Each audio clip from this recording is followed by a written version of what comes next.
Ce conteneur immergé est devenu une grande nouvelle après que des chercheurs locaux ont découvert cet étrange objet métallique au fond de l'océan. En surface, il ressemblait à un conteneur maritime standard, mais à l'intérieur, il renfermait un énorme secret. Ce n'était pas un hasard si le conteneur avait été trouvé ce jour-là. Les bouées de la garde côtière avaient enregistré d'importants mouvements dans l'eau, et les rapports sonars arrivaient en continu. Seul un objet extrêmement lourd chutant dans l'océan pouvait causer cela, et l'équipe du capitaine Easy Barclay était chargée d'enquêter sur ces secousses. La bouée ayant détecté le plus de tremblements se trouvait à environ 20 masses des côtes. Lorsqu'Easy et son équipe sont arrivés sur les lieux, ils se sont immédiatement mis au travail. Easy était aussi la principale chercheuse, donc il était habituel qu'elle plonge en premier. Un immense conteneur maritime reposait au fond de l'océan, et il était évident qu'Easy ne pouvait pas le soulever à main nue. Lorsqu'elle est remontée à la surface, elle a rapidement ordonné au robot de plongée du navire de prendre le relais. Heureusement, il ne s'était pas déplacé avec n'importe quel navire. Leur bateau était équipé de matériel de pointe, qu'Easy savait parfaitement utiliser. Suivant ses instructions, ses collègues ont préparé le drone pour qu'il plonge en profondeur. Lorsque le drone a été immergé, Easy a pris les commandes et la partie excitante de cette mission pouvait commencer. L'eau était calme et claire, ce qui facilitait la navigation vers le conteneur au fond de l'océan. Mais l'atteindre ne serait pas la partie la plus difficile. Une fois l'engin arrivé à destination, il était temps de tenter de le soulever. Il a déployé ses pinces autour des parois du conteneur. Ensuite, le navire n'avait plus qu'à tirer le robot vers le haut. Mais cela s'est avéré bien plus compliqué que prévu. Le conteneur était anormalement lourd. La grue du navire était capable de soulever des objets massifs, mais ce simple conteneur semblait lui donner énormément de mal. Tout le bateau tanguait et prenait même un peu d'eau en essayant de sortir la boîte métallique de l'océan. Après beaucoup d'efforts et quelques visages crispés, ils ont finalement réussi à hisser le mystérieux conteneur hors de l'eau. Dans un grand fracas, il s'est écrasé sur le pont du navire, et l'équipage s'est précipité pour inspecter cette découverte fascinante. Cependant, la plus intriguée était Easy elle-même, car elle avait remarqué un détail qui avait échappé à ses collègues. Un conteneur maritime n'est généralement pas étanche, donc lorsqu'on le soulève du fond de l'océan, on s'attendrait à voir de l'eau s'en écouler. Mais ce n'était pas le cas ici. D'une manière ou d'une autre, ce conteneur à l'apparence banale était isolé comme s'il avait été conçu pour empêcher la moindre goutte d'eau d'y pénétrer. Les membres de l'équipage chargé de la manutention avaient déjà commencé à tirer sur la poignée de la porte. Tous attendaient le signal d'Easy. Après quelques profondes respirations, elle décida qu'il était temps. Le cadenas principal du conteneur a été coupé, puis les poignées ont été tirées de côté. Lorsque la porte s'est complètement ouverte, tout le monde est resté bouche bée devant la découverte étrange qui se trouvait à l'intérieur de cette structure métallique. Easy, la plus choquée de tous, a quitté son poste de grue et s'est approchée du conteneur. Les doigts d'Easy ont glissé sur chaque objet à l'intérieur du conteneur. Certains étaient en bois, d'autres recouverts de tissu. Plus elle observait, plus la confusion grandissait dans son esprit. Elle se retourna vers son équipe. Personne ne disait un mot. Ils avaient bien spéculé sur le contenu du conteneur, mais personne ne s'attendait à ça. Easy fut le premier à briser le silence. Qu'est-ce que c'est? Est-ce que quelqu'un vivait ici? Son ton était imprégné d'incrédulité, car l'intérieur semblait étrangement habitable. Le conteneur était entièrement meublé. Il y avait un lit, un canapé, une armoire, une table et des chaises. Il y avait tout ce qu'un foyer ordinaire pouvait avoir. Est-ce que l'un d'entre vous a déjà vu quelque chose comme ça? Demanda Easy. Mais tous partageaient la même stupeur et la même incompréhension. Ce qui surprenait encore plus Easy, ce n'était pas seulement que le conteneur était aménagé comme un logement, mais aussi que tout était encore à peu près en place. Très vite, ils ont remarqué que les meubles étaient cloués au sol. Cependant, quelques objets étaient éparpillés sur le sol, dont des photos d'un homme et de sa famille. Ils fouillèrent chaque recoin du conteneur, mais rien ne leur apportait de réponse. Easy laissa échapper un soupir frustré et s'apprêtait à abandonner lorsqu'un de ses collègues poussa un cri d'excitation. En se retournant, elle le vit brandir un sac en plastique hermétique. Mais ce qui l'avait rendu si enthousiaste était ce qui se trouvait à l'intérieur, un enregistreur. Easy se précipita vers lui et saisit le sac avec précaution. Peut-être qu'il contenait enfin des réponses. Elle le manipula avec une grande prudence, craignant qu'un faux mouvement ne l'endommage ou n'efface un précieux enregistrement. Elle remarqua immédiatement que l'appareil était encore sec, ce qui était un bon signe. Avec espoir, elle appuya sur « Lecture ». Une voix masculine se fit entendre. Probablement celle de l'homme sur les photos. C'était une avancée importante. Le bruit de fond couvrait d'abord la plupart des sons, mais peu à peu, la voix devint claire. Je dois enregistrer cela avant qu'il ne remarque que nous sommes là et ne nous exécute. Il semblait parler à quelqu'un en arrière-plan. Sa voix tremblait de panique, rendant ce premier message encore plus inquiétant. Puis l'homme s'éclaircit la gorge et se présenta. « Je m'appelle Ahmed Osman. J'espère que quelqu'un trouvera ce conteneur et cet enregistrement, et pourra nous aider. » Puis, plus rien. Un silence total. Easy échangea un regard avec ses collègues. Tous affichaient la même expression, un mélange d'incrédulité et de confusion. Ce message était troublant. Il voulait aider cette personne, mais comment? Soudain, l'enregistrement reprit. Easy s'approcha pour mieux entendre. Nous avons désespérément besoin d'aide. Nous sommes sur les vers cargo voyagés, mais je ne sais pas pour combien de temps encore. Je vous en supplie, sauvez-nous. Le ton de l'homme devenait de plus en plus désespéré.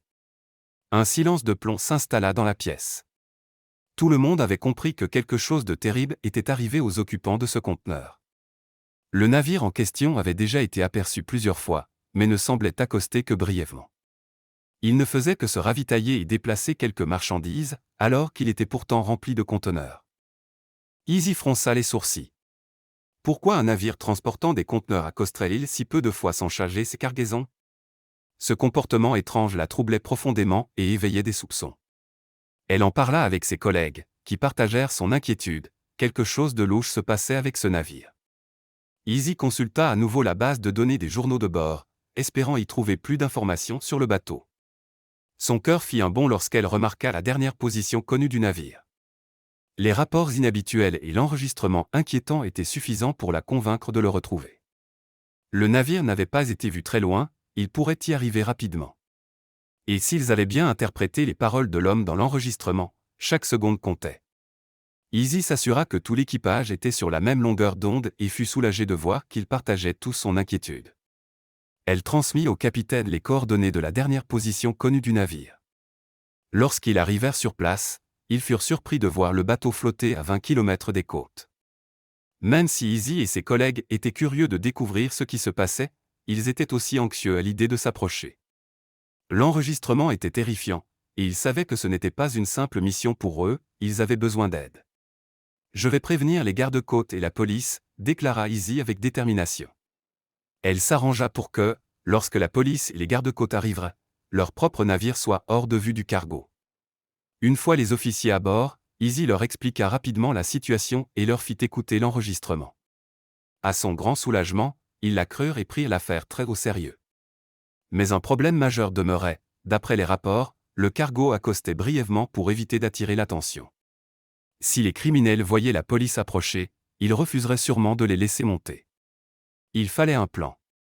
Heureusement, Easy eut une idée.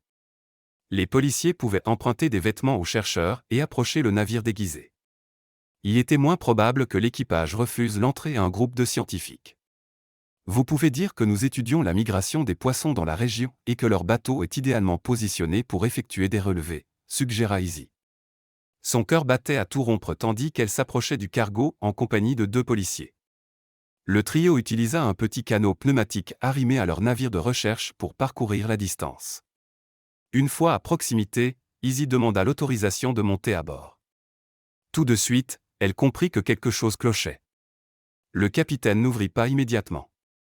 Easy dut faire de gros efforts pour le convaincre qu'ils étaient bien des scientifiques. Pendant ce temps, le capitaine donnait des ordres à ses hommes, et il y avait une agitation inhabituelle sur le navire.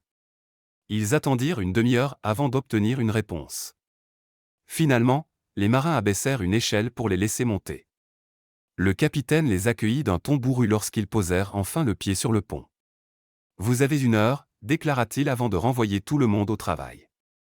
Easy afficha un sourire et s'efforça de donner l'impression qu'elle prenait des relevés scientifiques. Avec les policiers, elle parcourut le navire, cherchant le moindre indice, tout en restant aussi discrète que possible. Mais rien ne semblait suspect. Ils avaient probablement profité de la demi-heure d'attente pour cacher toute preuve compromettante. Désespéré, Easy murmura le nom de l'homme de l'enregistrement. Soudain, un conteneur voisin s'ouvrit brutalement, et ils furent tirés à l'intérieur. La porte se referma aussitôt derrière eux. Le trio fut stupéfait de découvrir que le conteneur était rempli de gens. Mais ce n'était pas un simple conteneur de fret, il était aménagé comme celui qu'ils avaient repêché en mer. « Qui êtes-vous » demanda un homme. Easy le reconnut immédiatement grâce aux photos et à l'enregistrement. Elle s'avança et expliqua qui ils étaient et comment ils avaient trouvé son message. Le visage d'Ahmed s'illumina aussitôt. Il leur serra la main avec enthousiasme et poussa un profond soupir de soulagement. Il raconta qu'il cherchait, comme les autres, un passage vers un pays sûr. Il avait entendu parler d'un navire qui transportait clandestinement des passagers vers de nouveaux horizons. Mais une fois à bord, tout avait changé. En échange du voyage, j'ai dû travailler sur le bateau pendant 1 an. Mais ils n'ont cessé de prolonger cette période, sans jamais me laisser descendre à terre. Cela fait 2 ans que je suis ici, mais certains sont prisonniers depuis bien plus longtemps. Tous vivaient dans des conteneurs comme celui-ci, exploités par l'équipage. Mais quand Ahmed avait essayé de provoquer une rébellion, les marins avaient pris des mesures drastiques contre lui. Il baissa la tête. Ils avaient jeté son conteneur à la mer, détruisant ainsi son abri. Mais avant qu'il ne puisse le faire, il avait réussi à cacher un message, espérant que quelqu'un le trouverait. Un silence pesant s'installa. Easy et les policiers n'en revenaient pas. C'était bien pire que ce qu'ils avaient imaginé. Le navire était rempli de familles exploitées et enfermées contre leur gré. Ils devaient agir, et vite. Maintenant que la police connaissait la vérité, elle passa à l'action. Ils demandèrent à Ahmed combien de membres d'équipage se trouvaient à bord et si ces derniers risquaient d'opposer une grande résistance. Une fois le plan établi, des renforts furent appelés pour une intervention éclair. Et l'opération fut un succès total. Grâce à l'effet de surprise, l'équipage fut rapidement maîtrisé et arrêté. Avec les criminels en détention, les gardes-côtes prirent le contrôle du navire. Pendant ce temps, Easy aida Ahmed à libérer les familles prisonnières. Peu après, le bateau accosta dans la ville la plus proche. L'histoire fit rapidement la une des journaux et se répandit dans tout le pays. Easy suivit l'affaire de près en rentrant chez elle. Après que la ville eut pris en charge les rescapés, elle se réjouit de voir que tout s'était bien terminé. Et elle était incroyablement fière d'avoir joué un rôle dans cette victoire. Merci d'avoir regardé. Si vous avez aimé cette histoire, n'oubliez pas de liker, de vous abonner et d'activer la cloche des notifications pour ne manquer aucune de nos incroyables histoires.